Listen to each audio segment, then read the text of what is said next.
Қарағанды қаласы, Тілек Бөбек жайы. Менің есімім Қуаныш Қуандық. Мұрагер мектеп алды тобы. Мен 6 жастамын. Абай Құнанбаев. Күз. Сұр бұлт тысы суық қаптайды аспан. Күз болып дүңкіл тұман жерді басқан.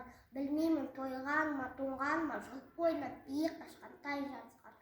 Жасыл шөп бәйшешек жоқ бұрынғыдай, жастар күлмес шүйгінмес бала шолай. Қайшы шал кемпірдей тісі кетіп, жапырағынан айырылған ағаш орай. Абай Құнанбаев. Ғылым таппай мақтанба, орын таппай боптанба, құмарланып шаттанба.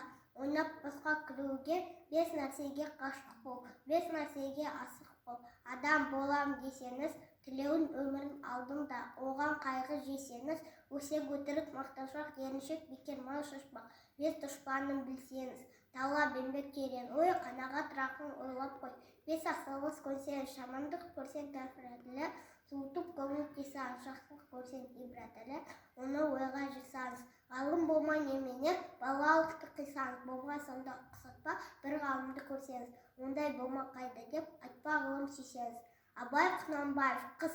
Ақ киімді денелі, ақ сақалды, соқыр мақау танымас тірі жанды, үсті басы ақ қырау, тісі суық, басқан жер сықырлап келіп қалды.